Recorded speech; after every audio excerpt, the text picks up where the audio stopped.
Si lorsque vous entendez un natif parler arabe, votre réaction ressemble à ça, c'est probablement que vous commettez l'erreur que commet 90% des apprenants dans leur apprentissage. Dans cette vidéo, je vous explique ce qui vous empêche d'obtenir un réel niveau de compréhension orale en arabe et je vous dévoile les 2 piliers les plus efficaces pour tout comprendre en arabe.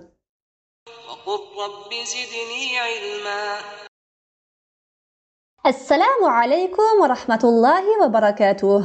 Bienvenue sur la chaîne Maîtriser l'arabe, une chaîne dont l'objectif est de vous aider à apprendre l'arabe avec plaisir. Si vous êtes nouveau ici, pensez à vous abonner. La majorité des apprenants n'ont qu'un seul support d'apprentissage, un livre. Ce qui signifie qu'ils apprennent l'arabe en lisant et non pas en écoutant. Si vous apprenez l'arabe depuis plusieurs années, que votre seule source d'apprentissage est un livre et que vous vous demandez pourquoi vous ne progressez pas, alors ne cherchez plus, la réponse est là. Une langue s'apprend principalement par le biais de l'écoute. Rappelez-vous que lorsque vous étiez enfant, vous appreniez votre langue maternelle en l'écoutant et non pas en la lisant. Le support le plus adapté pour reproduire cette situation est le support audiovisuel. Les gens ont du mal à concevoir que regarder un film ou une série en arabe puisse les aider à progresser. Et pourtant, c'est sans aucun doute la source d'apprentissage la plus efficace car elle apporte 2 piliers essentiels à un apprentissage solide. Le premier pilier est le contexte. Le contexte vous permet de deviner le sens des mots. Il ne s'agit donc pas de lire les sous-titres pour obtenir la traduction, mais plutôt de faire confiance en votre instinct. Voici un exemple concret. Dans la scène qui va suivre, on peut voir un jeune homme lancer des clés à une jeune fille en lui disant « Khudhil mafatih ».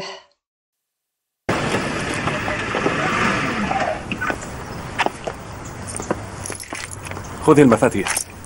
Grâce au contexte, on peut facilement deviner que « Khudhil mafatih » signifie « prends les clés ».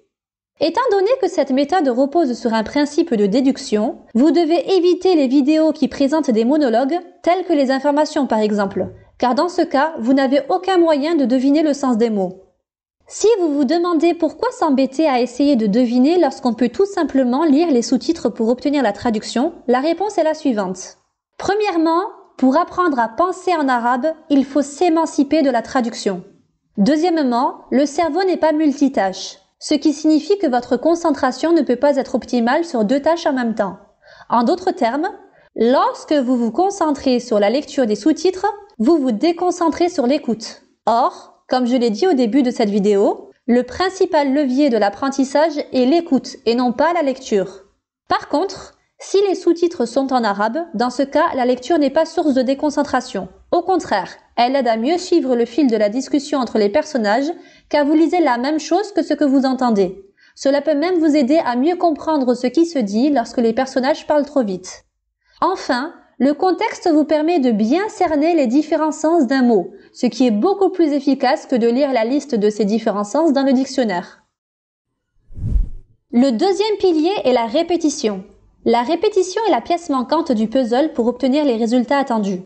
C'est à force d'entendre les mêmes phrases dans le même contexte que vous finirez par en saisir le sens.